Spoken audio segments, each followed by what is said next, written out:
Why, hello, everybody. Happy Sunday. Welcome to Dishin Days, where we're serving up a full dish of this week's episodes of NBC's number one award winning hit soap opera, Days of Our Lives. I'm your host, Tony Moore, and I am joined by my gaggle of gals. We have the most intellectual person here in Dishin Days with his books. Yes, all real and read through. Justin Hareld.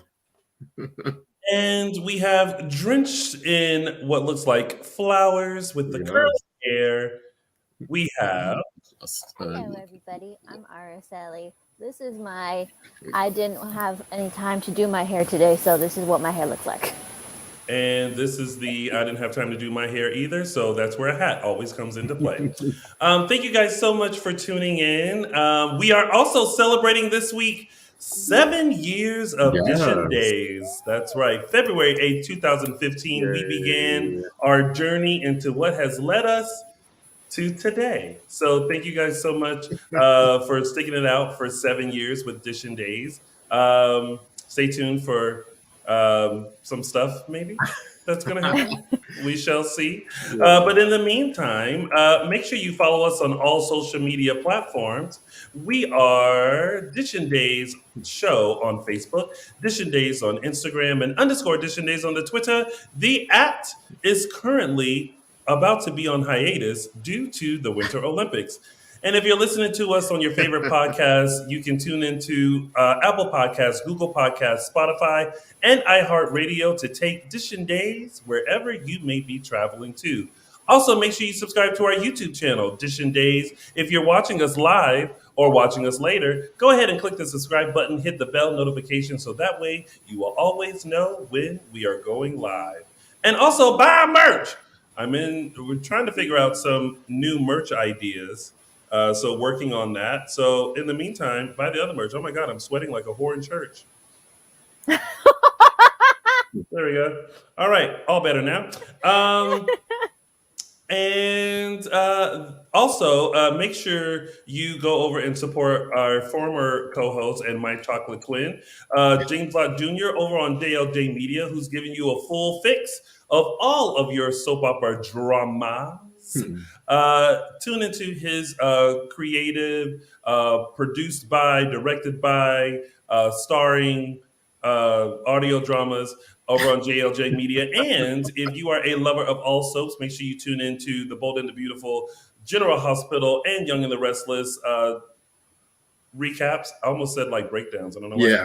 Right. Recaps and interviews, all provided by Mr. James Lott Jr., wherever James Lott Jr.'s are sold. All right. And I believe those are all the church announcements.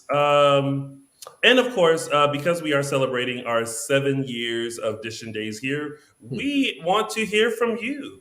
So make sure you go to our Twitter, Instagram, YouTube, wherever, and just let us know what you have enjoyed about Dishin Days the past 7 years. Now, Justin and Araceli, you guys just joined us doing the panorama. How has Dishin Days been for you?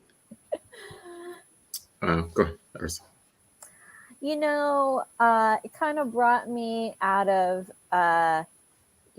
soaps came into my life at a time when my life was very blah, and then kind of became my constant. And then this show did the same thing for me. It kind of pulled me out of my funk. Because believe it or not, 2020 was not my disaster year. 2019 was. So to have this one day a week where we can chat and interact, and I can see all your comments. I don't know where you are in the country, where you are in the world, but I appreciate every single one of you. I appreciate you, Tony, and Justin, and Michael Mattis when he's here. Even when he's not here, but I love, he laughs, he giggles a lot at what I say, so I love seeing that when I rewatch stuff.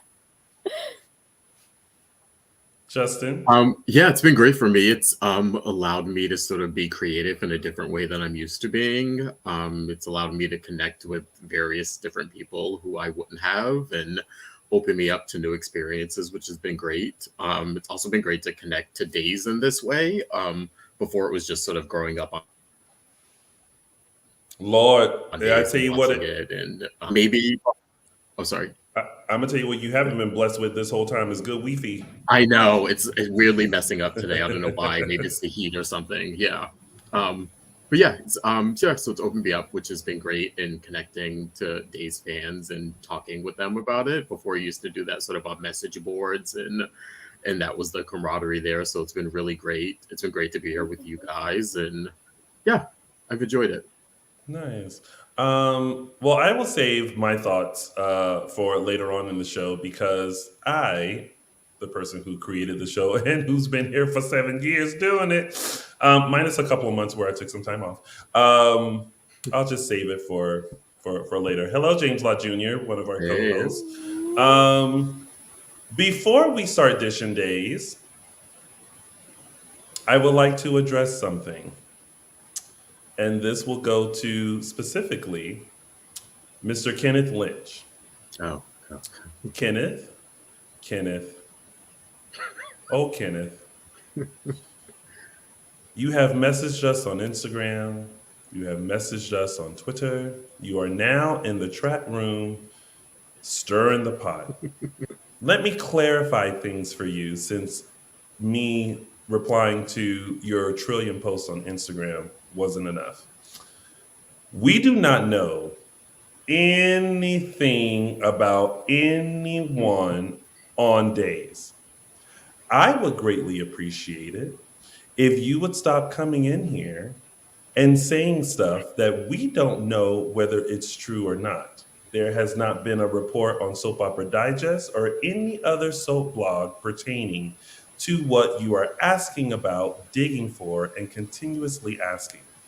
So until then, we don't know, nor do we care to speak about it at this time because it's all speculation. And we here at Dishin Days don't do spoilers because we like having the stars of Days of Our Lives on the show. And if we have spoilers and all that kind of stuff, we can't have those people on the show.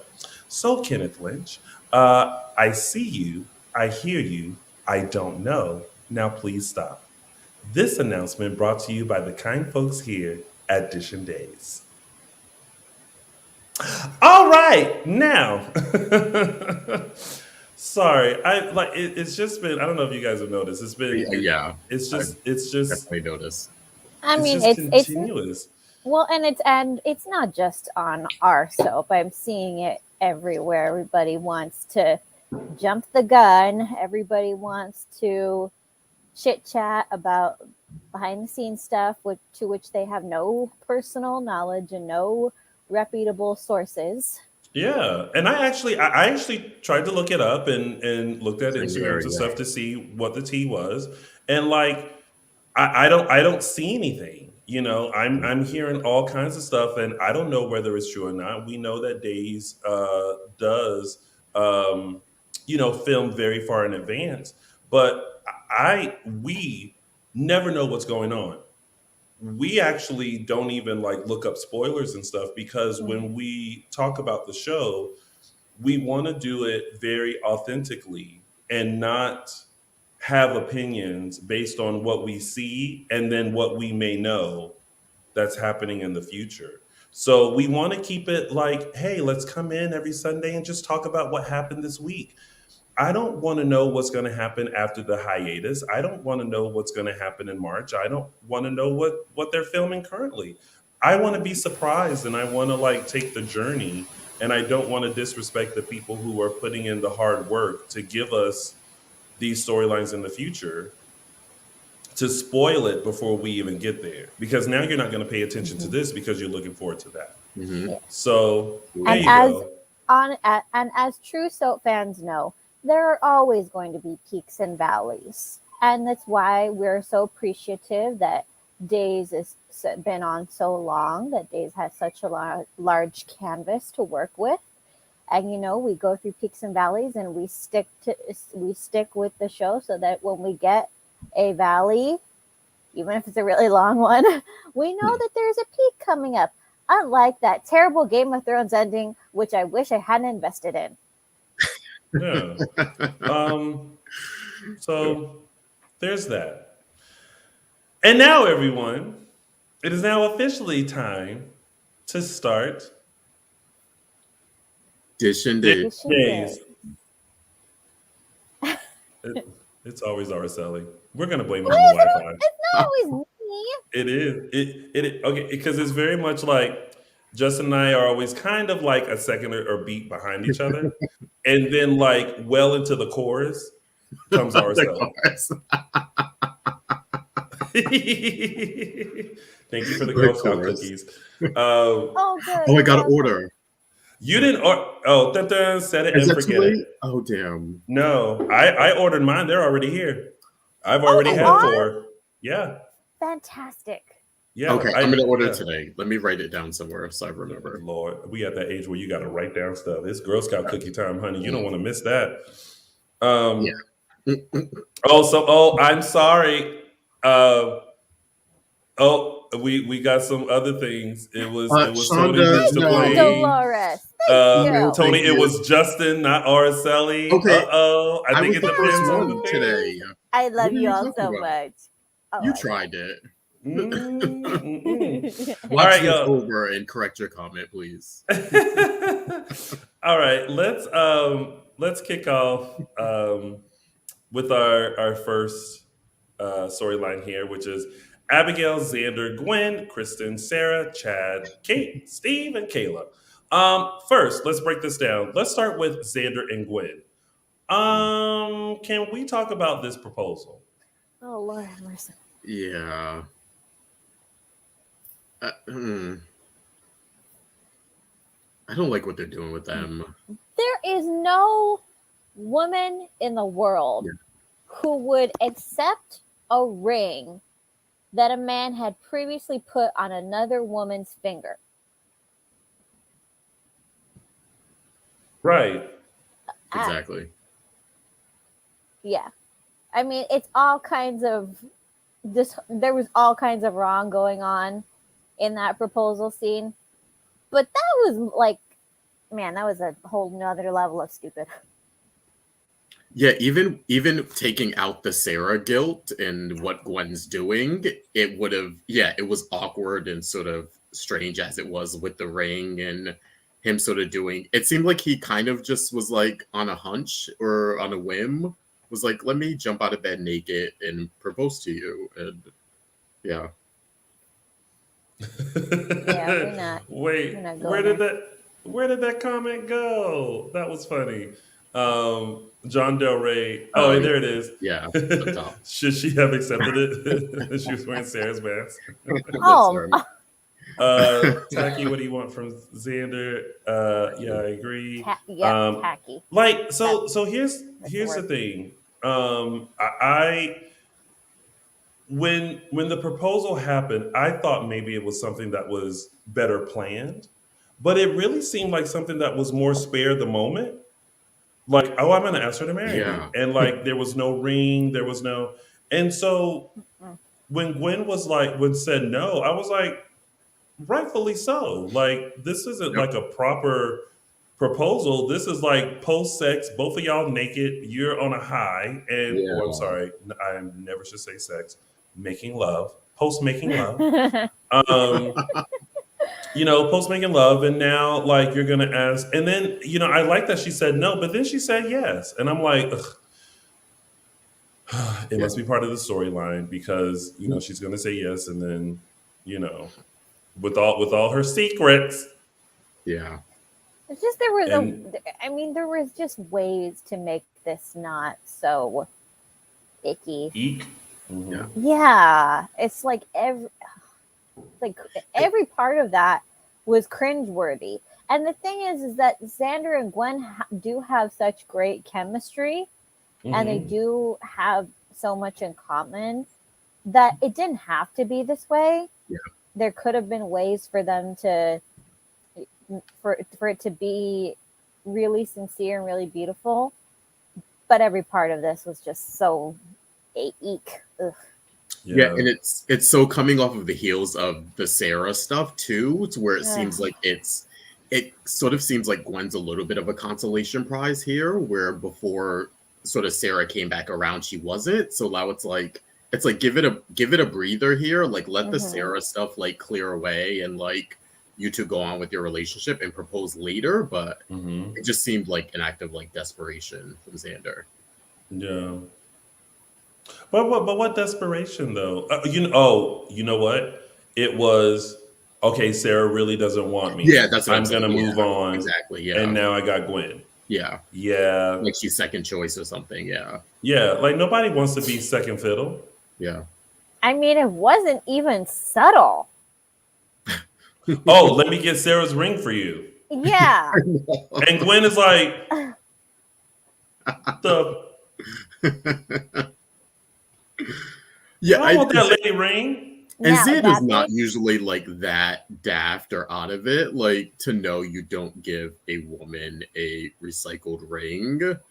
Now I mean, that being said, I agree. I know that there are some people who cannot afford to get brand new rings, and they will go and they will get used rings and stuff. But I'm a firm believer that those rings need to be like jujued yeah, or before, like and you definitely don't use the same man using the same ring. No. yeah, I think it's No. only acceptable if it's like a rare like family heirloom or something like that. Then maybe you can kind of get around it. But yeah, not if you went and bought a ring for a specific woman or partner to use it I again. mean, the only thing ickier than that to me would be if somebody gave me a ring and I found out that the stone was fake. Oh. I mean, it's like Yeah. every part of this was just ugh. Yeah, and I think also an engagement ring should pertain to like your relationship and that person. Yeah. You know what I mean? So Annette just mentioned the washer Yeah. off of a motorcycle. It was very lovely Yeah. for them. You know what I mean? Exactly. But could like if Ben and Claire happened, could he have done the same thing for Claire? No. Yeah. No. You know what I mean? And calm down, Sin fans. I'm not. I'm just How trying to dare use it you? as an example. Calm down. No, like every woman has her own taste. Some women don't even like wearing stones. They like just wearing bands. Yeah. Some people after like 20, 30 years of marriage actually don't end up wearing their bands anymore. They don't see the need to because they're like, we're solid. It doesn't matter to us. It doesn't matter as long as it's between the two people, not third past parties. Yeah. Yeah. Well, and then now back on the island, it's a party. You got Kristen, you got Abigail, you got Sarah, you got Steve and Kayla. Let's start with Steve and Kayla. First of all, I am glad to see that they're both still alive. I am mad because I know you're gonna. Tony, I watch the show sometimes and I see stuff and I'm like, okay, this is Tony's gonna comment on this. We're gonna get some sort of segment. You know what I'm gonna talk about? Yes. Why did Kristen do patch like that by stealing that man's patch? Like, girl, like you got like he's been wearing an eye patch for decades, and you just gonna take it from this man, and you go give him a cloth. I know. The audacity. Now this you know what's so funny is that not the fact that she drugged him, put it in a suitcase, and put him on this island. That's not the disrespectful part. The disrespect comes from the fact that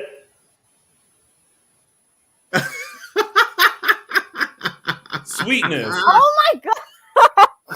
It's like if you don't give that man his eye patch back. Oh god. There's something it's like they kind of play with that a lot, and they have been over the past couple years with the stuff Steve's been going through, but it's like that's really offensive in a lot of ways. Like you would like if you were using a wheelchair, like you wouldn't just like take the wheelchair or like Oh, sorry. Somebody said it was the wrong eye. You right. God. Sorry. Oh my god. Don't encourage him. Oh, Sweetness. God.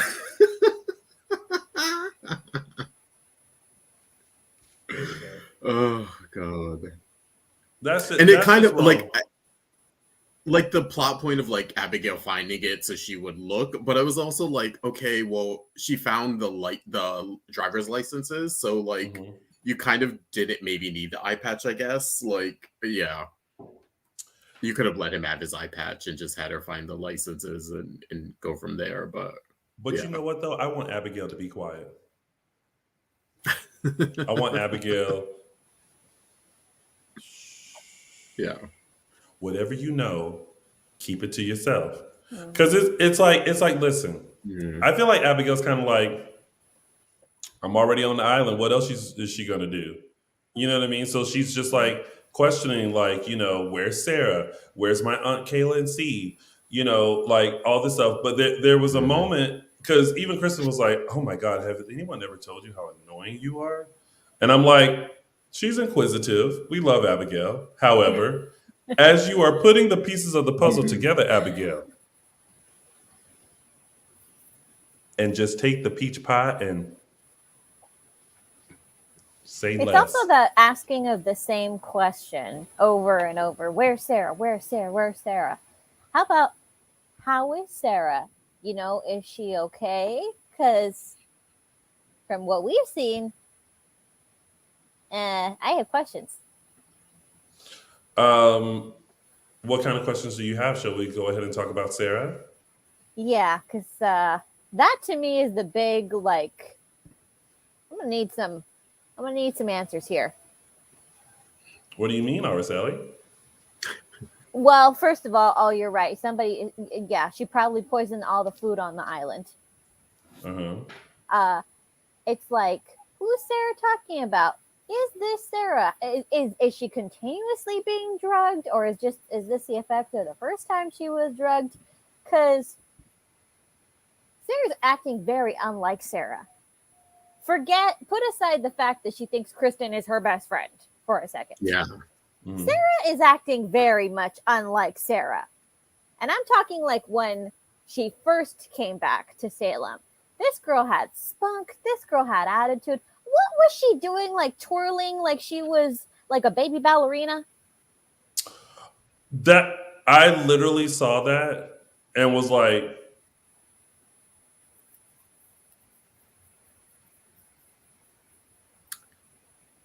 Yeah. Justin, stop reading the comments and stay in this conversation. What do you think? I know. I'm like, no, my internet is still acting wacky. So Oh. like, you guys are like on a delay. So I'm like trying to like Aw. double touch to get in. I'm like, are they done talking? Oh no, and then I hear it. Oh, go ahead. Yeah, she's. I noticed like she kept. Yeah, totally called it Araceli. Like something's going on with her. Like she's obviously not the same Sarah personality wise. We don't know if it's the drug, but also she kept saying him and she didn't say Xander. So I'm wondering, is she talking about Rex? Is she talking about a baby? Is she, because she's Yeah. saying him, so there is someone. Kristen is using the safety of someone to sort of keep her at bay. We don't know who that someone is. I'm guessing it's not Xander because she would have said Xander, but she said him. So I'm guessing it's either Rex or it's or she somehow thinks she had a baby or she did have a baby. That'd be a good twist. Well, no, she's Yeah. only been gone 6 months, so she didn't have a baby. Or maybe she's No, it's been thinking almost a that year. Rachel. No, no, it hasn't been that long, right? No, because I thought they kept saying like she's only been gone 6 months or something. No. It's been longer. Mhm. Okay, so maybe. Oh, okay. Well, then maybe maybe she did have a baby. Or maybe she's thinking of Rachel as a boy, and Kristen has yeah. manipulated that. But I mean, the answer might be simpler than that. It's probably Rex. I think it's simpler than that. But again, my concern is not that. My concern is that Sarah is acting very unlike Sarah. Yeah, there's something a little off about Sarah. yeah, Yeah, it's almost like she's a 12-year-old trapped in an adult's body. There's something baby-like yeah, Yes. about her.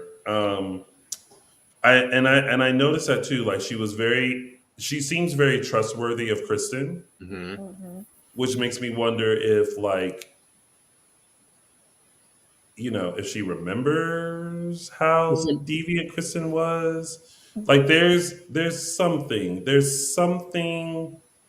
that is not quite there. Yeah. Mm-hmm. Um, I think it's an interesting because I feel like this, and I was thinking this as I was watching it. I was like, you know what? If they had kept her feisty, Mm-hmm. Sarah would have had done been done left that island. Oh Yeah. yeah, yeah. We wouldn't see Sarah in.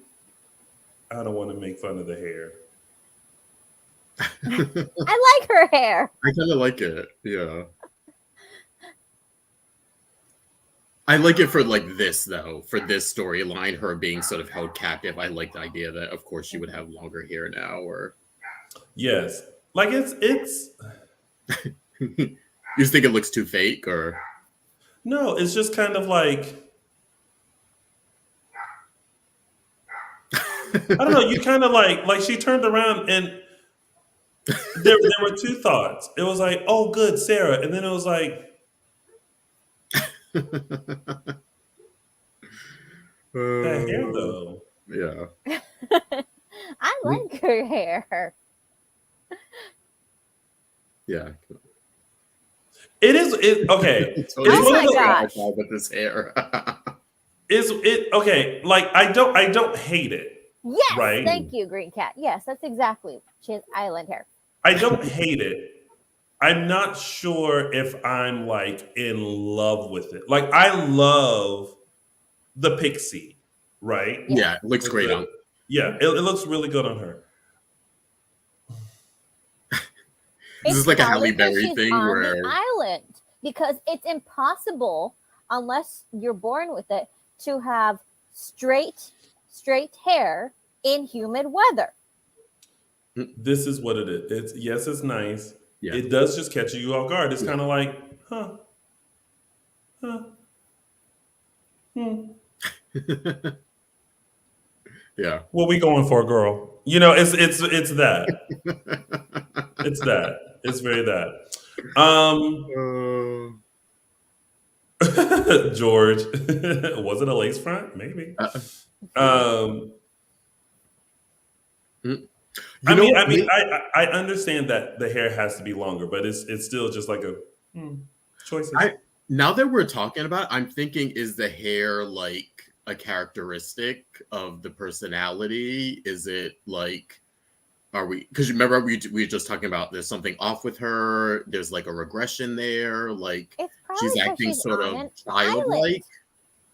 island. Are we getting like this is what a child's hair would? I don't know. I'm just kind of like fishing to think like why.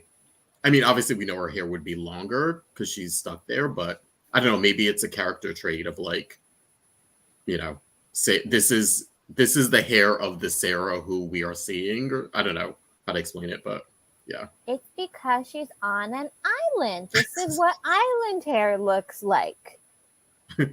Okay, we're gonna go with that. Yeah. Okay. I felt like this too. Like the whole scenario did remind me of like a Rapunzel type of a thing, and like Kristen was like the evil mom that like kidnapped her like when she was a baby and holding her captive, and kept her there out of the threat of like something harmful will happen to her. Yeah, or now we know whoever him is or he is, something harmful will happen to him unless she sort of stays there and stays in isolation. So yeah. I mean, if this is the case, I wish they would let Lindsay Godfrey sing the song from Tangled. 7 a.m. the usual morning lineup. Dust the floor and moves it, the clothes all clean. You know how much that would cost in copyright?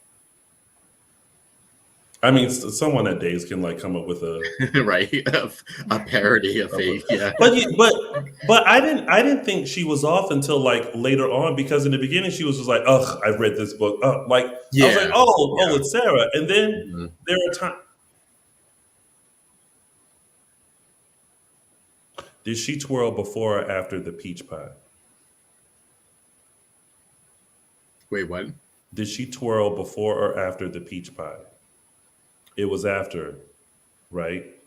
It was after. It was after the peach pies when she twirled.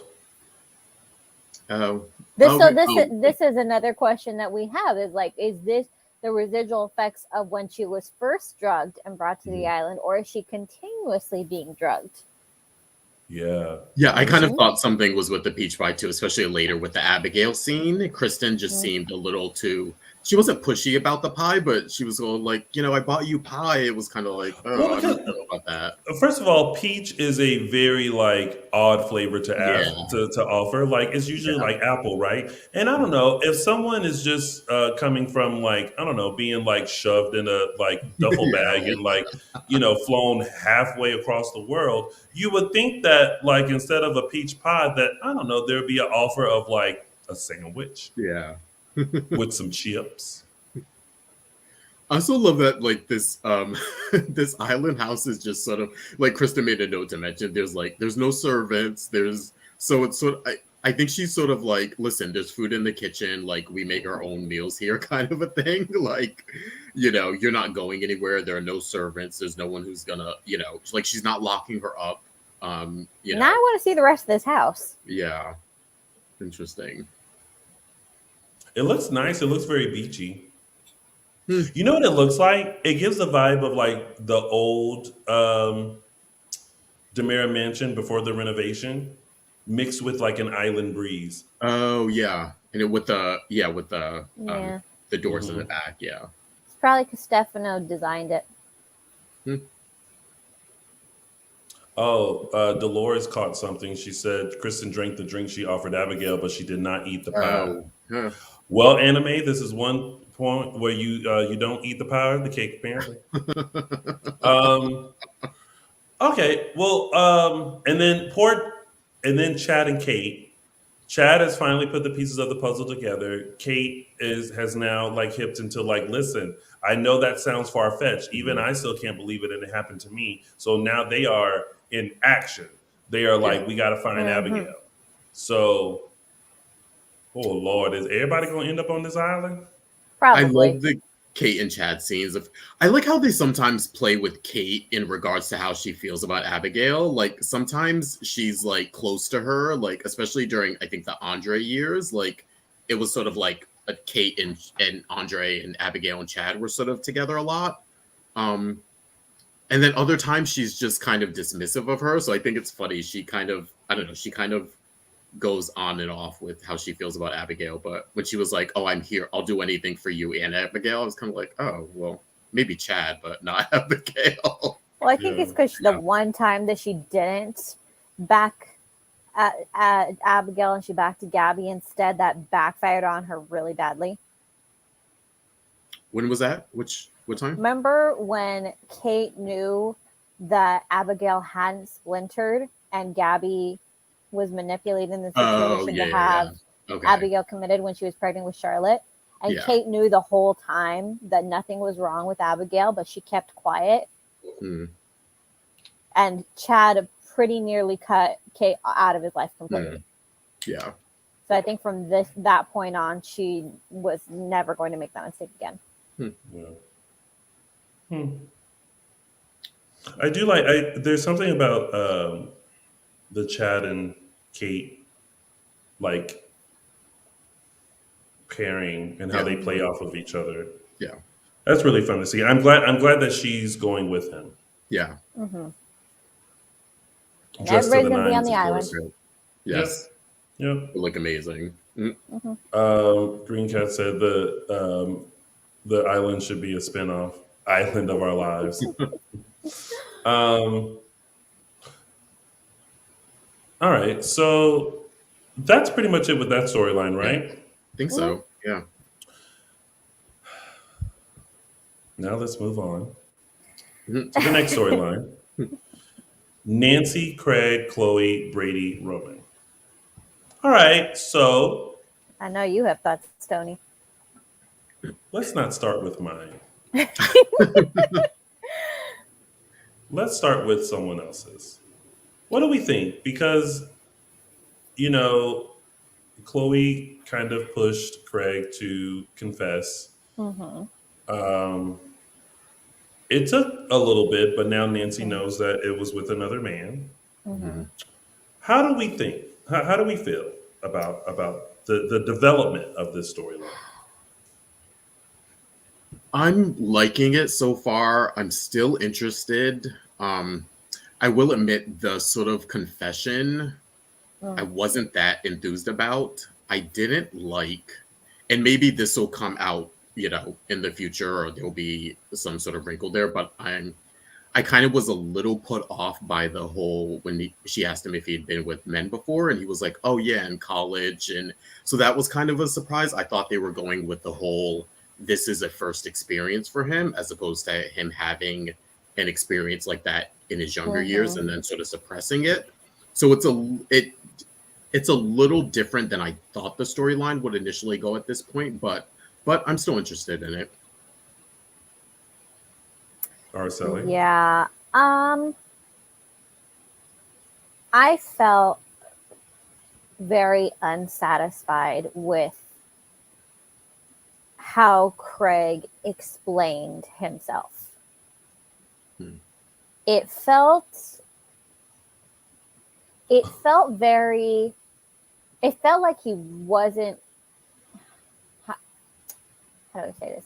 It felt like he wasn't sorry for, I'm not sure what. I'm not sure if it felt like he was not sorry for hurting Nancy, was not sorry for their time together. It felt like there was something missing from that whole explanation. I know what you mean. And I'm not sure what, and I'm not sure how it'll be explained later. I'm not sure what was missing, but it just felt really lackluster. Yeah.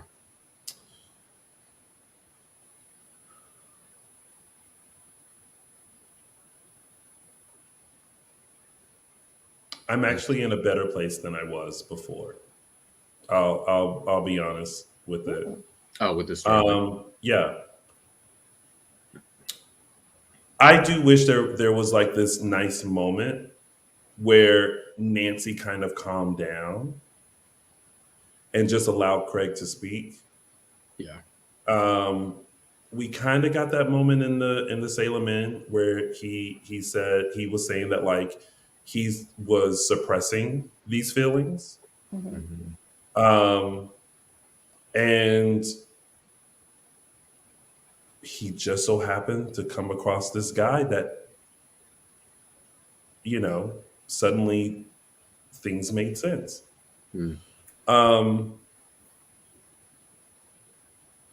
I think it's relatable. And I think especially now, I think it's interesting that they're tackling this storyline this way and with these people. I'm again still very curious as to the why. Yeah. And I would like to see where it's going. But I think it's very relatable. And even though I hate to say what I'm about to say, but I feel like you kind of have now this kind of makes sense. Even though the way the Wesleys started out was this loving couple who defied the odds of like a typical soap couple. Yeah. Right? But now with this coming out, you kind of go, I get it. Like Nancy was like his best friend, sort of a thing that he felt comfortable with. That even though it wasn't the like ideal look, it was something comfortable for him to be able to suppress those feelings. And here's the thing, Tony, what you're saying makes sense. The difference is I wanted to hear what you just said from Craig. Yeah. Because there was I felt like there was such a disconnect in that room.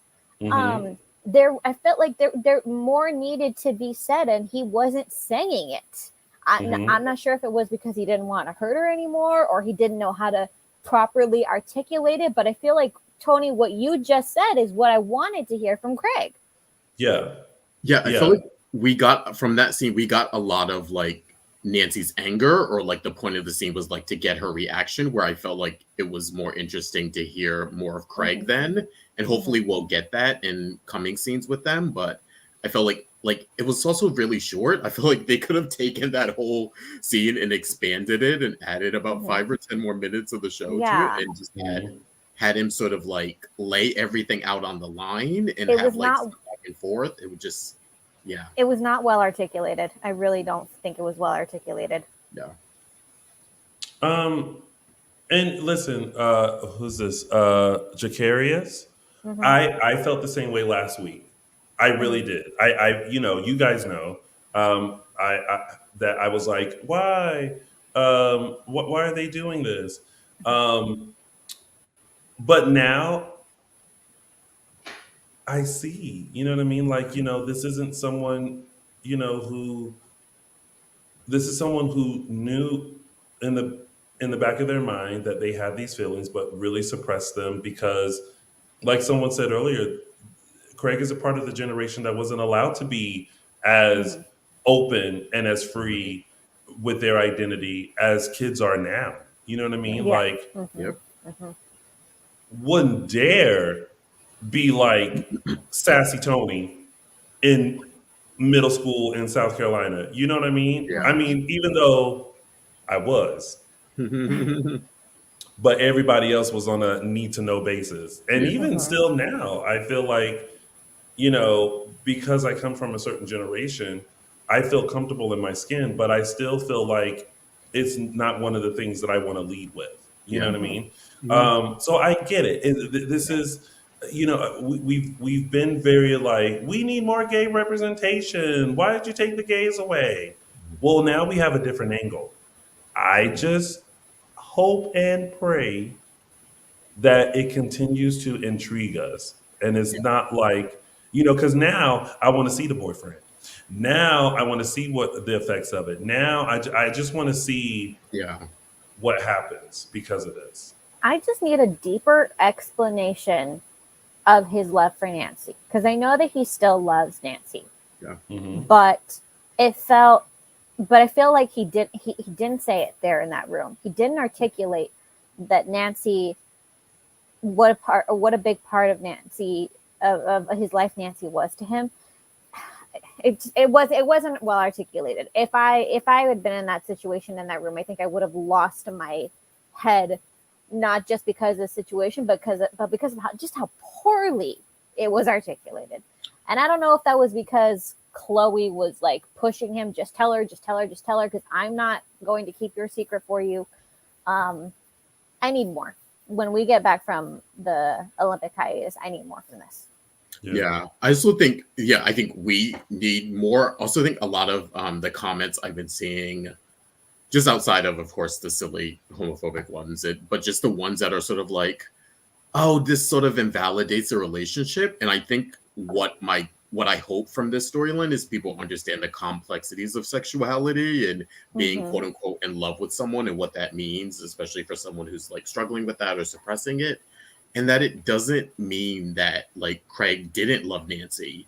Doesn't mean that he didn't have a happy life with her. Like for all intents and purposes of what we saw, they had a very great marriage, and maybe that's why it's hitting people away to be, because I see a lot of people being like, oh, they're ruining them. Why couldn't they leave them alone? It's like, okay, this is a soap opera. There's no couple that's like sanctified that can't be touched. Or again, this is a different storyline in the sense of you're sort of cementing them as two people who will never get back together here.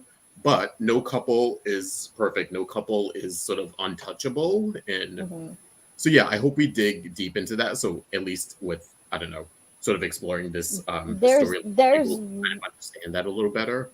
Yeah, there's room here to really dig deep. And I feel like not that we haven't even scratched the surface. I'm like, where is the surface?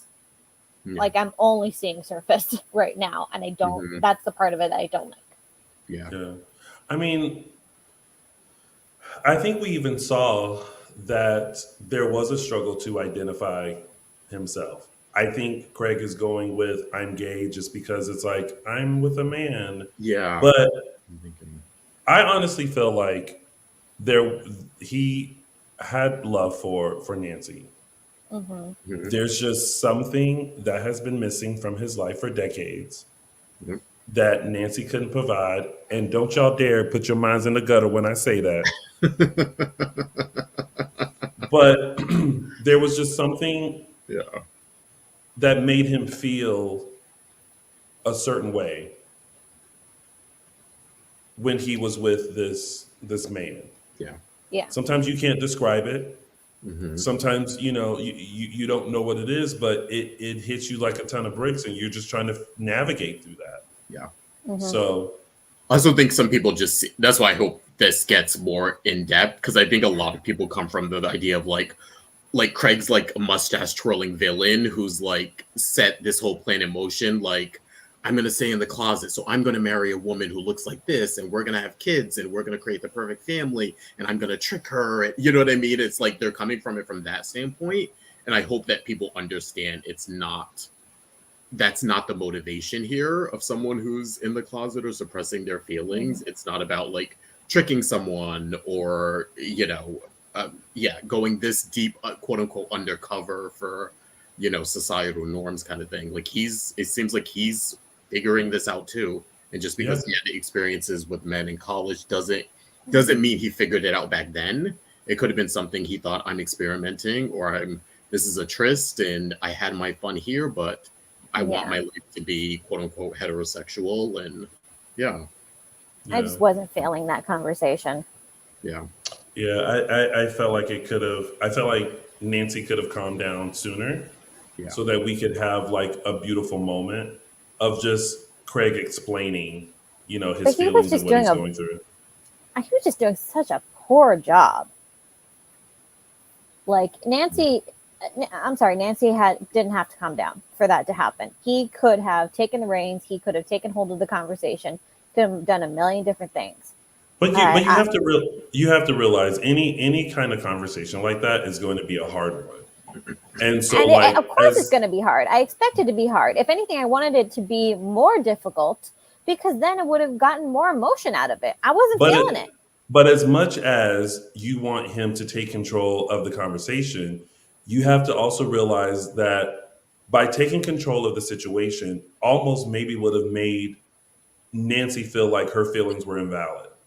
So I think he was just kind of allowing her to just be this and get this out, but also trying to figure out, like, how am I going to tell this woman that I spent a great deal of my life with about this new thing that is happening. Yeah. You know what I mean? Like there's a lot. Yeah. That is going on. And people are weird. Yeah. It didn't do anything for me. Yeah. The stuff with Roman was part of it was like, really, girl, you're still mad 25 years later? But also, like, I think it was a nice little history thing for the people. Yeah, it was a nice callback. Okay, I'm glad you mentioned that. Take me back, because I was struggling and I was going to look it up, but I didn't have time. Yeah. What happened? So when Craig and Nancy came onto the show, they were rivals with Carrie and Mike.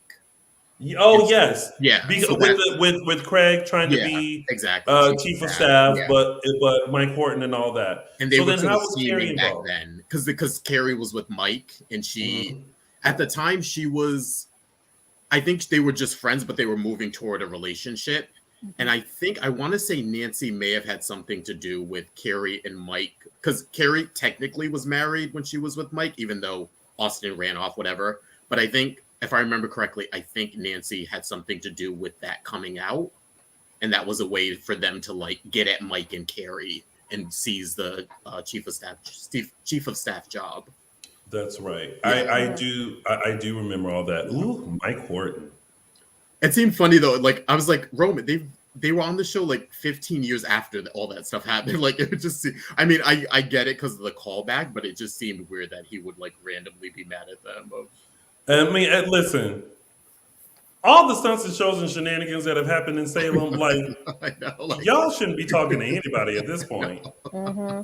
Yeah, but it was the part that I loved was after Craig got that chatter dumped on him, and Roman was like, "I've seen this before." Bathrooms To the left. Yeah, right. Yeah. Yeah, and that's true. Anybody who works in customer service, like the stories that they can tell. Yeah, it's nice. But I would hope we get more of that though. Like again, Nancy and Craig were on the show for years. Like they had relationships with Marlena and relationships with different people. Like I want to hopefully that spreads out to other people and this isn't such an isolated story, I think. Hopefully. Mm-hmm. Yeah. I'm glad Brady was there just for like support as he kind of stood there like collecting the tea of like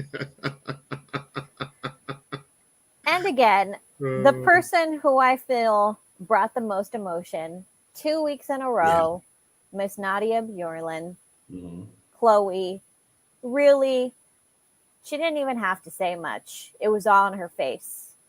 Especially that the scene where she orders Craig to tell Nancy and then like he walked away and she just silently cried and like the tears just I was like the wow. Fear, the heartache, just like when you know something bad is going to happen and there's nothing you can do about it.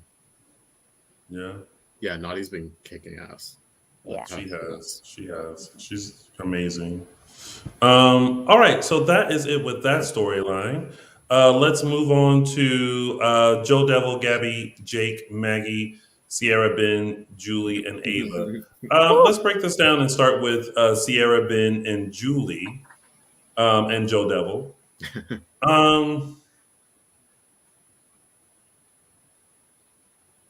I understand these people live in Salem. But if somebody was in my house at an odd time who has no business being there in the first place, oh, you about to get hit.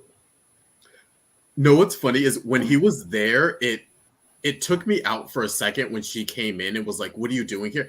It made me forget that he's not related to them. That it's Allie who's related to them because he's one of the few people in Salem that has zero business being in that house. Like it popped into my head of like, wait, he's in his family's home. Like, calm down. And then it popped in my head like, no, that's Allie. Allie. That's Allie. Yeah. So it took me a second to like differentiate, and I'm just like, excuse me. And then it was just like, okay. And then it's like, oh, well, will you take this over to them? Yeah. I'm like, girl, you should have dipped that cross in holy water and everything, because he thinks it's a calico that everybody has these crosses. Yeah. I did like when Julie sort of checked him and was like, "Oh, it was so nice of you when you came into town to come see us and check on Doug and all this other stuff." And he's like, "Oh, but you didn't. Like, why are you in our face now?" Oh. That was kind of cute. Sarcastic Julie for the win. Ben, I need you to be on alert, honey. If you remember putting the cross the right way and this upside down, I would have said, you know what, we need to order some holy water and just. I love how they were like, it's top heavy, and I was like, no, it wouldn't turn that way. That's not how gravity works. I know. I was like, or they made it a point to show them hanging it from the top. So I was like, okay, why don't you just hang it from the bottom? Like, hang it from the bottom, it would have made more sense. But no, I thought that was funny. None of it made sense. Yeah. Heavy. I'm glad that they moved into a new space. Finally. But not being already having a bed made up, talking about we're going to christen the apartment. Do you want to get some lights in there first? Do you want to have running hot water? Do you want to have a stitch of piece of furniture? Yeah. It's Ben and Sierra. They're hot all the time. It's like y'all trying to work on baby number 2. Oh, yeah. Yeah. We got a bump, guys. But very little Sierra and Ben. It's kind of like just like there was a moment of like, oh yeah, I forgot y'all are still around and with the baby. Yeah, and it's the thing of that, JoDevil's shenanigans, other shenanigans with other people, makes sense because Johnny is regularly in those other people's lives and or is related to them in some way. He has no business with these other people. He I don't is think not that's related. Charlie's uncle. He's Right. not related to Julie. He is He's related to Sierra. distantly related to Sierra. Doesn't talk to her. Doesn't, nothing with her. I think when Johnny first came to town, he had like a flippant comment. Yeah. When Allie was Sierra's maid of honor about Ben the psycho, and that's it. Other than that, he's had no interest in them. So it's like everybody's eyebrows should be raised on that side of the story. Right. But the saving grace was, oh, this is my cousin. I'm like, oh. Yeah, when have you talked? Interesting. Yeah. Which is like half of Salem is related. So yeah. Yeah. Sort of lose it to. Have you talked? Wait, how is Ava involved in this? Wait, she is. Oh God, why did I put it for a reason? Oops. Do you remember why? I'm trying to think. Ava with. Do y'all remember this part? Oh yeah. Oh. I mean, listen. I don't know what kind of workout Johnny was about to do in just no shirt and red pants. Because she contributed to the Maggie, Jake, Gabi thing. Oh, okay. That's She was sort of pushing Jake. Oh yeah, she talked she talked to Jake for like a minute. Yeah, it didn't really matter. But yeah, well, I guess for continuity, if again, two people can't be in the same place at once. If anybody were to ever ask about this random conversation that Jake had with Maggie, and they would realize that Jake was actually with Ava at the time, but nobody's going to ask, so it's kind of a moot point. Oh, that, yes. Oh, I was confused for a second because I was like, Gabi, go ahead and go to Johnny, honey. Go ahead and go over to his house with them red pants and all them Cecils and stuff, and you just go over there because Jake is over here acting crazy. And then he walked into Rafe's house, and then he had that interaction with Ava, and then it cut back to Gabi, and I was like, she's still standing there, like Jake gone. And then I was like, oh, you thought it was Jake that was with Maggie. Yeah, I didn't get that until that scene. I thought he was really double crossing her. He was like double crossing her. Yeah.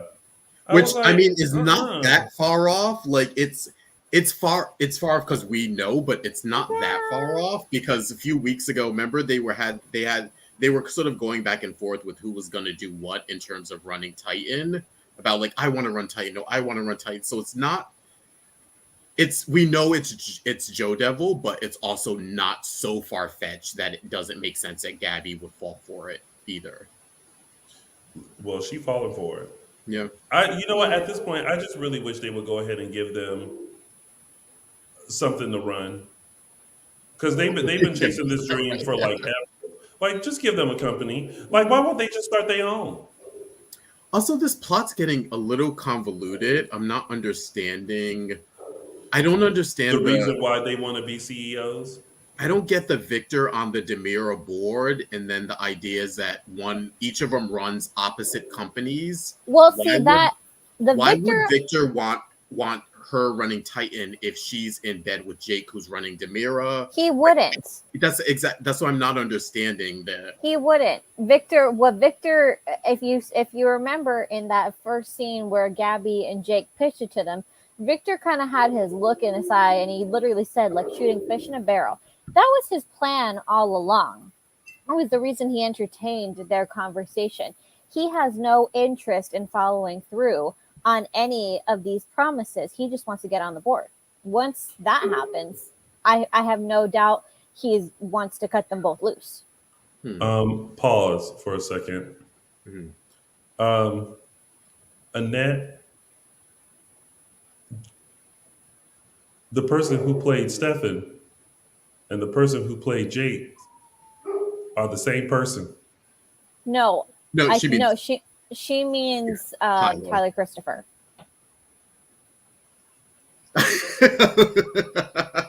It's like, I was like, wait, where's Tony going with this? My apologies, Annette. I forgot about Tyler Christopher. Right? Him been gone for so long. I forgot. My apologies. See how I take accountability for being wrong and apologize? So I know he's coming up on an upcoming episode of State of Mind. Thank you for this plug. What state of mind? No, I'm with you, Oh, Tony. with I was Maurice thinking- Bernard. Mm-hmm. I was thinking of the other day too, and it popped in my head. I was like, oh yeah, Tyler Christopher was the original. So yeah, I'm with you. Yeah. Totally. Yeah. She said, "Thank you, Araceli." See, okay, we got you, Annette. We got you. But yeah, I agree with Justin. This whole storyline, it just has too many moving parts at this point. And I think as much as we love Maggie stepping in for Victor and kind of taking the reins, I think that might be an element that is a part of making this just a little too convoluted. I feel like we need to break this storyline back down a little bit. Yeah. But those are I think that falls under elements we cannot control because John Aniston does not work long hours anymore. Yeah. You welcome in there.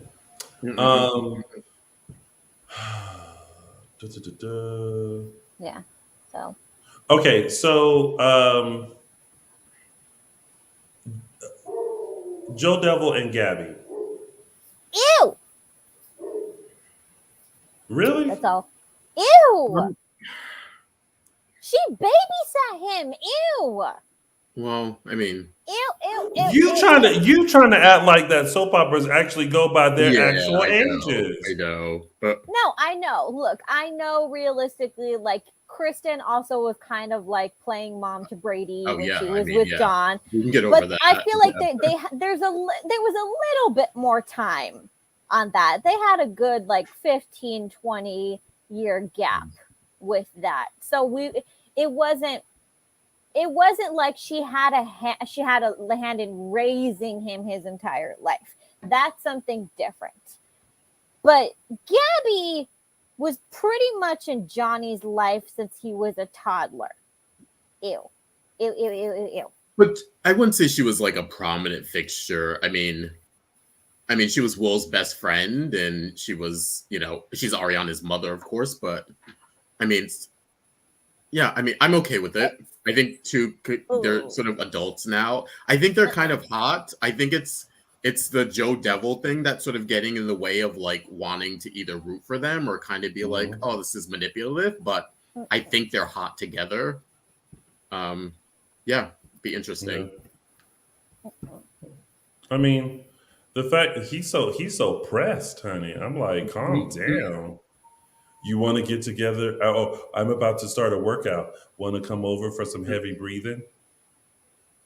Yeah. So do we still think this is? So we know that with the Sierra stuff and him touching the baby, he still wants the baby. That's the main goal. Is all this other stuff facilitating that, or is this just him playing? Like, is he really doing all this just for tricks, or is there another hidden agenda? Don't know. That's the question of the day. Yeah, that's sort of where I'm failing with it, where it's like, is he just playing like, how the devil would just play with different people and mess up their lives? But he seems ingrained in this storyline where I'm like, okay, I need to see something here. Like what is the goal or what's the point? Mm-hmm. Yeah.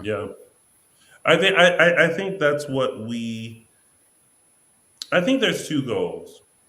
And they're kind of defined, but not defined.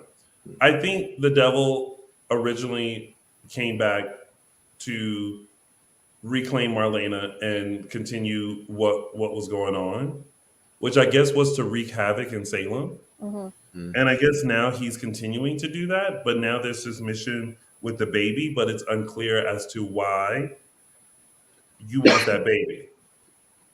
Yeah. You trying to live forever, devil? So I don't know. So we'll see. And that's basically it with that storyline, right? Yeah. A lot of trickery going on. Yeah.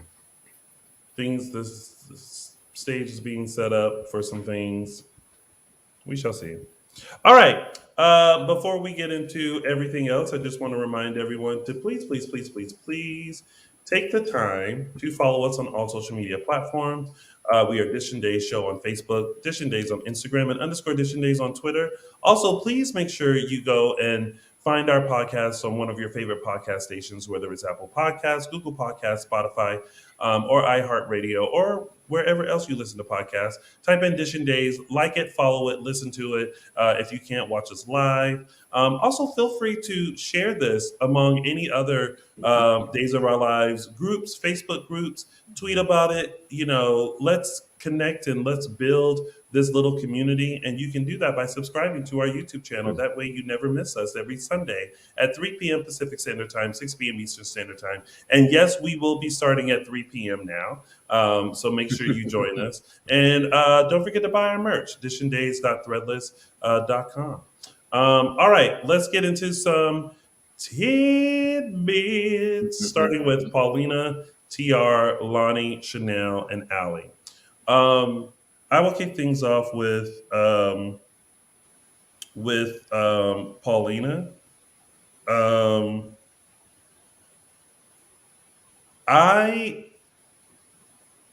You have to have learned your lesson about lying. Mm-hmm. You can't lie to protect. Yeah. So just tell her what the deal is. I would counter that you can lie to protect, just not when she's Lani is a grown ass woman. Yeah. Excuse me. She is grown. Children are one thing. Grown woman with access to firearms, very different.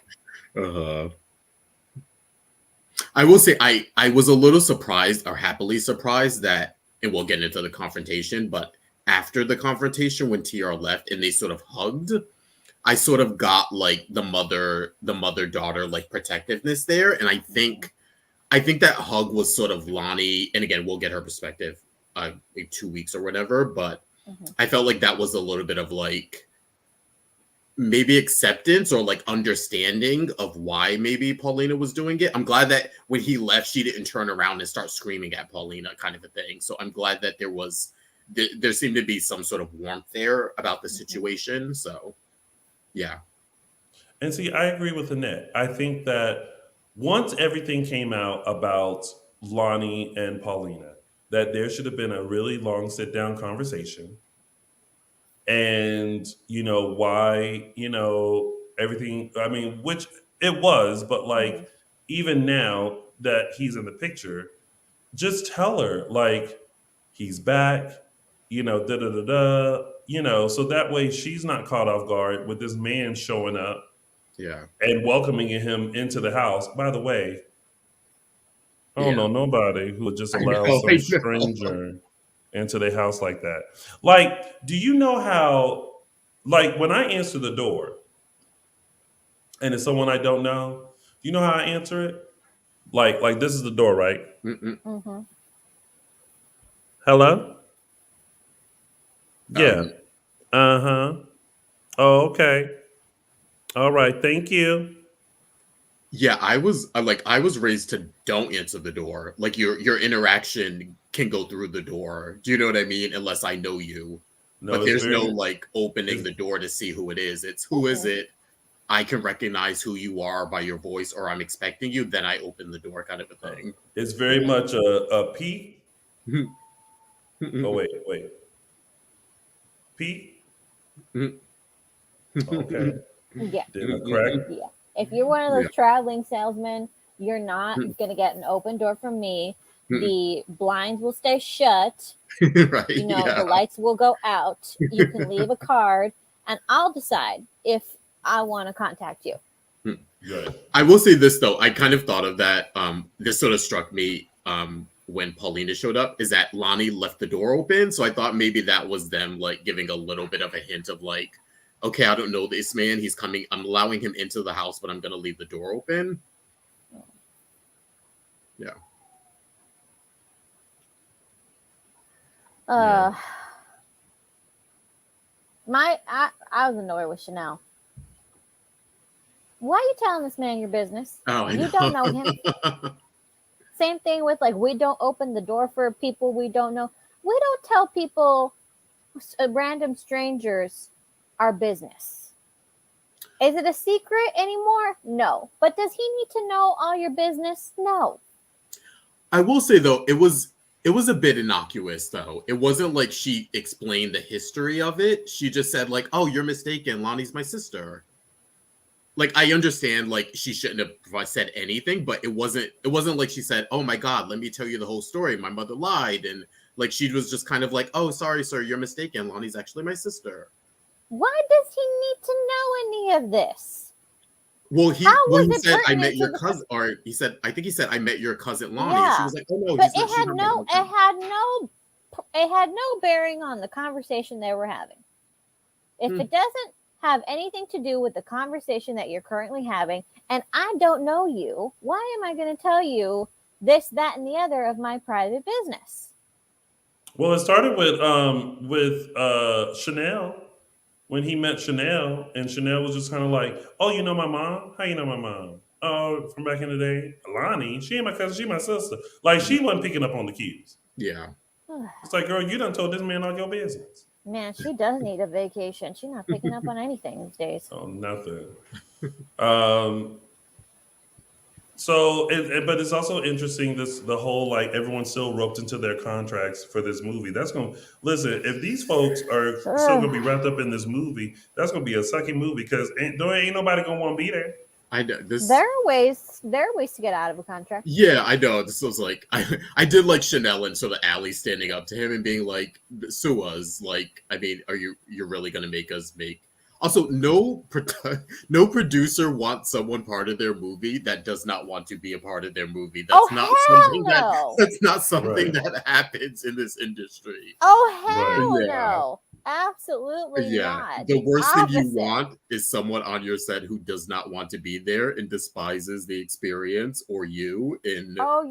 The minute that the ego starts in, you know what my response is? Bye. You can be replaced. Recast, yeah.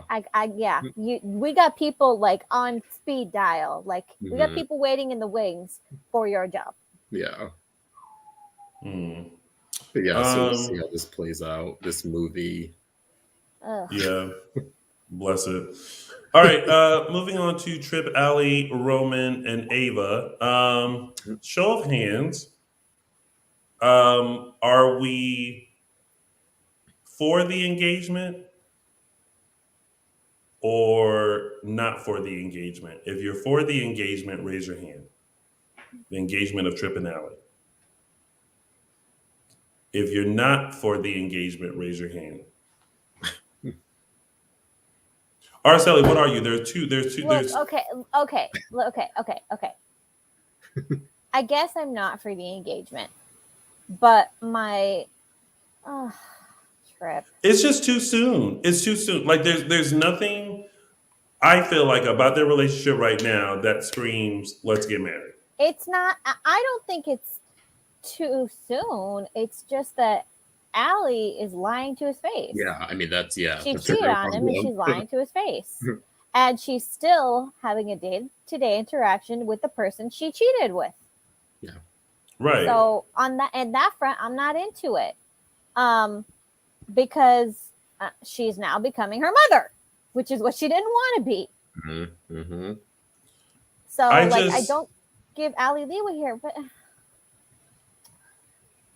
I would marry Tripp at this point. Me too. I would. He was so sweet, so earnest. Like, this man comes into your life and he loves you and he loves your child and he's giving you a family heirloom ring. That's how you do it. Oh. Justin? I'm definitely not for this because of Allie is cheated on him, essentially. She's still sort of working out these feelings for Chanel, but she's still not really willing to be honest and explore them. So, I mean, their relationship is sort of doomed. But I like Tripp. I like where he's coming from in the relationship. I like his sort of loyalty and dedication to both her and Henry. At this point, though, I want to see like whatever the fallout of this is, whether it's an engagement that breaks up, a wedding, or their relationship. I want to see Tripp in a different light. I don't know if I'm not that I miss the old scheming Tripp who was like bad guy, but I think I'm done seeing him be like earnest good guy to everyone and sort of. You want a little of that Ava to come out in him? I want a little bit of that, yeah. Oh, like we had before when he attacked Kayla? Maybe not that drastic to where he was willing to like hurt somebody, but I could do a little bit more of a grayer Tripp here. Or like to maybe like take after his mom a little bit here. And not saying that's like a revenge against Allie or something, but I kind of don't want to see Tripp the nice guy who's understanding about this. No. Yeah. No, not at this. No, we're no. A little darkness in him. And again, it's the thing of if you had feelings for this person, if you wanted to work it out, just let me know. Now we're past that point. Mm-hmm. We're past the point where honesty is going to fix this. I just get down together. Oh, no. I just don't think that we need an engagement to make like the coming out of whenever he finds out about that to be more impactful. Yeah. So when he was like, I'm going to ask her to marry me, I'm like, boy, why? And it's not because of the cheating. It's just because like I think the relationship is still growing. And there's nothing there for me, at least, that screams like, oh, yeah, now it's time to be engaged. Well, that might be where, well, from that perspective, I can understand there might be a disconnect there where she also just may not be ready to get married. You know, even if she weren't in the picture, she might not be ready to get married. They haven't had any kind of conversations about that at all. Oh, FYI, my mom says she is not for the engagement as well. Which sucks. That was a beautiful ring. That was a beautiful ring. It was non-traditional, but very antique looking with a solid stone setting. Oh, that Ava gave Tripp. Yeah. Yes. And also was a beautiful mother-son moment. Yeah. Yes. But I like the realism of Roman and him being like, you sure? Because, you know, Allie's twin just experienced some stuff and jumping ahead, and I don't want you guys to do the same thing. Yeah. So. Yeah. I feel like Roman probably made the most sense out of everybody this week, where he was just, he kind of has seen it all at this point. Yeah. Like, Roman is that guy behind the bar who has seen it all at this point. And he's just like, look, I'm not going to tell you what to do. I am not the wise old man in the corner who has all of the answers. I'm just going to tell you that, this has not worked out so well for Johnny. Didn't work out so well for Sammy either. Sammy grew up way too fast. Yeah.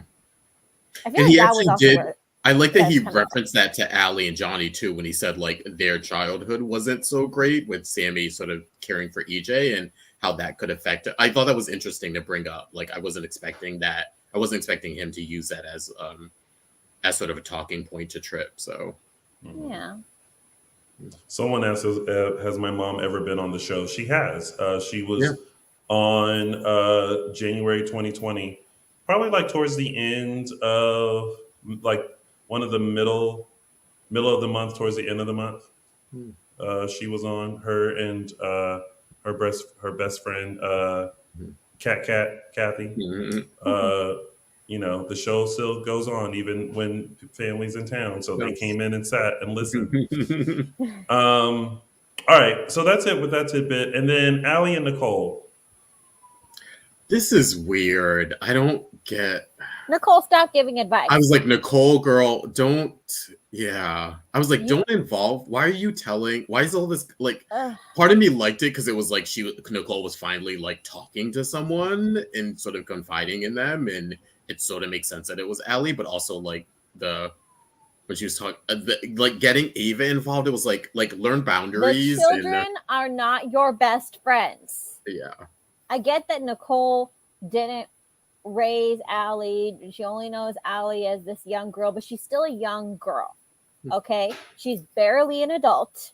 The fact that she grew up too fast is not her fault, but she is still barely an adult. She is not your age. She is not your best friend. She is not your confidant. Stop talking. I see. I only thought it was weird because it involves Ava and the Ava Tripp thing. Other than that, I didn't mind her talking. That just makes it worse. But other than that, I didn't mind. If you excuse that, if you take that aspect out of it, that Allie is sort of in the mix of it, then I don't think there's anything wrong with Nicole confiding in Allie. And the fact that Nicole had to remind Allie that Allie was volunteering to betray her boyfriend. Well, yeah, that's the horrible part where I was like, oh, don't go there, don't. Yeah. Like, yeah. Did you like, Allie, don't forget? get involved in this, girl. Like, yeah. Yeah, I'm becoming more and more annoyed with Allie by the day because she flat out said she didn't want to become her mother. And every single day she's becoming more like her mother. She's just being innocent about it. Yeah. She's playing innocent. Yeah. All right. Well, that was your week of days. And now it's time for our favorite part of the show, which are our segments. And we're going to start with mine, which is Tony's official 3 Snaps Award. Oh, snap. All right. So my 3 Snaps Award goes to, I have to actually divide the snaps up today to 3 different people. So 3 different people get a snap in the 3 Snap Award. First off, Sal Stowers, because honey, when she laid into TR this week, I said, yes, honey. It was like, oh, so now you want me to like open my arms and call you daddy? I said, yes, Lani, yes. And then another dynamic performance from Kevin Spiritus and Patricia Darbo. I thought this, even though we're up and down about the storyline, I still think that these 2 actors really gave some solid performances. And even if we were kind of like, what about the storyline? They still pulled a lot of emotions to make us kind of go, okay. So, Sal Stowers, Kevin Spiritus, Patricia Darbo, you all 3 get Tony's 3 Snaps Award. Oh, snap. And now it's time for Those Were the Days. Remix. This week's segment, I'm taking everyone back to February 2nd, 1993, where we had Renee Jones assume the role of Lexi Carver. Some of you may not know, but there were 4 previous actresses who played Lexi throughout the years because she's been around since the 80s, but she was more of a supporting character back then. And it wasn't until Renee came on where they sort of made Lexi more of like a full-fledged character. And of course, she was with Abe and the stuff with Becoming a Demira. And we desperately love Renee Jones and miss her and hope she would come back in something. But yeah, we just want to give a big. Also, this is the second role that Renee Jones played. Those of you who may remember, in the 80s, she played Nikki Wade on the show. So this was her coming back as Lexi in 1993 to take over the role of Lexi. And yeah, she was on it for almost, or I think right up to 20 years before she retired. So yeah, big shout out to Renee Jones. We know she's happy in retired life, but yeah, we're sort of hoping something comes up or something lures her back for a little something. But yeah, February 2nd, 1993, when Renee Jones took over for Lexi, or took over as Lexi Carver. Nice. Oh, and oh my God. You know what? For 2 seconds, I thought you were doing news and gossip. So I was like, I know. Yeah, you were like, and nice, Justin. Those were the days. All right, and now it's time for It's a Gift. So I know we always try to find funny gifts or joyous ones. But this week, I give it to a really powerful but sad moment to Nadia Bjorlin, who just epitomized the feeling of feeling totally wrecked in public. We've all been there when you just like, you're like, I can't cry. I'm in a restaurant. I can't cry. I'm in a Target. And so, Nadia Bjorlin, you get my this week's It's a Gift for just epitomizing how I felt at Christmas. She killed that scene. Like, being able to like cry on cue as hard as it is, but to do it sort of silently and not go over the top with it. And that was It's a Gift. And now it's time for a bit of news and gossip. Yes, we have a bit of news and gossip today. To start off, we're talking about the Indie Series Awards. We have a few past and current stars of days who are nominated. And the Indie Series Awards recognizes independent independent content. So first up, we have Mr. Mike Manning and Brandon Beamer. Brandon Beamer are both nominated for Best Supporting Actor for their roles on The Bay. Then we have Mr. A. Martinez, who played Eduardo Hernandez, nominated for Best Guest Actor for The Bay. And then we have a controversial character, but talented actress nonetheless, Miss Katie Huffman, who her show Katie Did is nominated for like 12 different awards, except for Best Comedy Series, among many others, and also Best Comedy Actress. And Katie, for those who don't remember, played Calista Flockhart. Lockhart.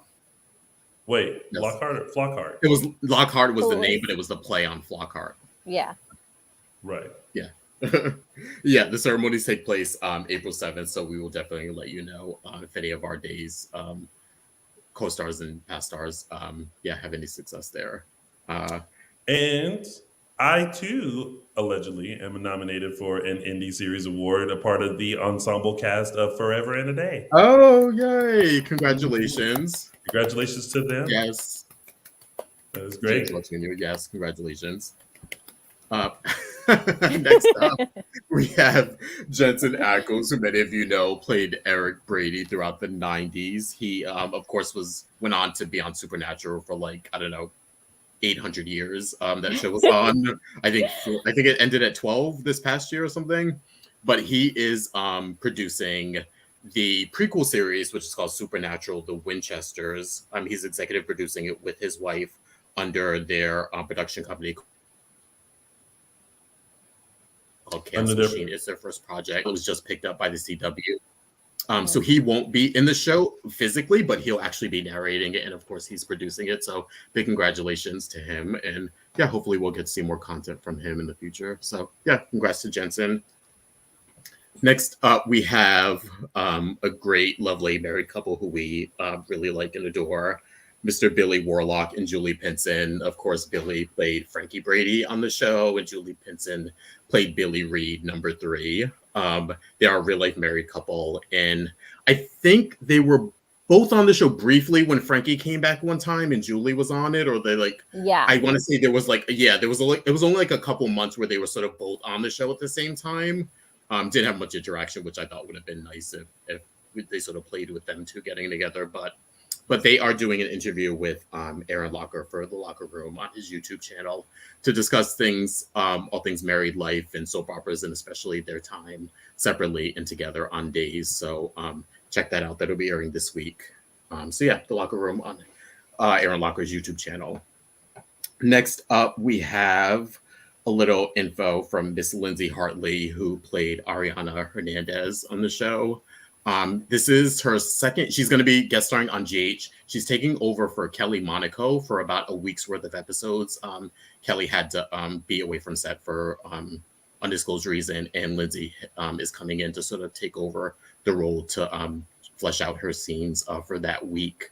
This is the second time Lindsay's actually done this. She did it, I think, want to say 2017, 2018, when Kelly Monaco had to miss some work for undisclosed reason. So she came in and kind of helped out and pitched in, and this is her second time doing it. I believe the episodes will air this week, I believe.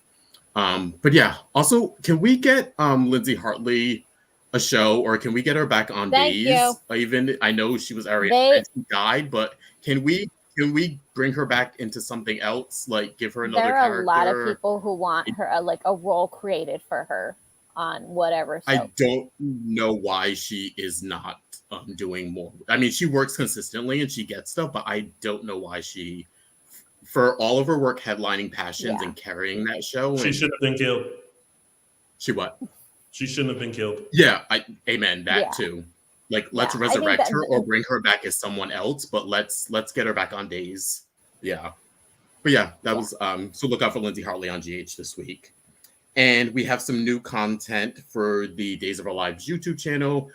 I mentioned last week that they were converting the Days of Our Lives app info and content all over to their YouTube channel. And this week they unveiled a new little snippet. This one, it was called Drinks with Eric Motzoff. It was sort of a Q&A session he did for the channel. This one, he talked about acting and sports and his lovely wife, Lisa, and talked about losing both of his parents this year, and just sort of sat down to give you a little bit of info about him and his career and life away from set. So go check it out on Days of Our Lives YouTube channel, Drinks with Eric Motzoff. I'm loving these new deleted scenes. Oh yeah, that was just added too. That too. Yeah, I think they put up one of John and Marlena, I believe. Yeah, and one of Abby and Xander. Yes. Mm-hmm. Yep. The cutting room floor, as they call it. I like that. Yeah. I even love like the little snip, like the way that it scissors cut across it. Like that was a cute little nice tots to the visual arts department. Love it. Yeah. So go to Days of Our Lives YouTube channel. They're producing new content, as we said, and also bringing over content from the Days of Our Lives app. So go check that out. Last but not least, we have our partnership with Spectrum Celebrity Events and Dishin Days. We have our series of events on the weekend of March 5th through 6th, where you can buy tickets and come join us and see us. We're starting off with the Salem Proud meet and greet, Saturday, March 5th, 9 a.m. to 1:30, followed later on that day by Dishin Days Septennial Dinner, 5 p.m. to 9 p.m. And then last but not least, we have our live show that we are doing. Tickets are still available. Yes, and all those events hosted by Mr. Tony Moore, of course. And especially, come check us out on the live show where you get an opportunity to meet all of us. And we'll do the show live that day. Tickets available, all information, spectrumcelebrityevents.com. If you guys are I know, and a lot of people are wondering about COVID and everything like that. Everything will be safe. Yes. The stars will be wearing wristbands that will let you know if they're okay with hugs, if you need to stay 6 feet away, if you just do a fist bump. All CDC protocols are being followed. As far as like when you're indoor, you have to wear a mask and everything like that. So everything is safe. And you guys, please come and support us. This is the first time we will be doing Dishin Days live. And I know right now it's just us and we're going to be doing our show live. It's going to be the first time that we are actually in the same room doing the show live. And we are working on some possible guests to join us. So make sure you go ahead and get your tickets now if you're in the LA area, and spread the word, honey. Spread the word about these events, because everyone will always say, I didn't know that was happening. Mm-hmm. Yeah, we'd love to see you. So make sure you do that. All right, you guys, before we close out, it is now time to show you what is coming up in 2 weeks after the Winter Olympics on Days of Our Lives. Want to hear what's coming up on Days of Our Lives? Plenty of this. Or maybe this. Sounds good to me. And me too. Thank you.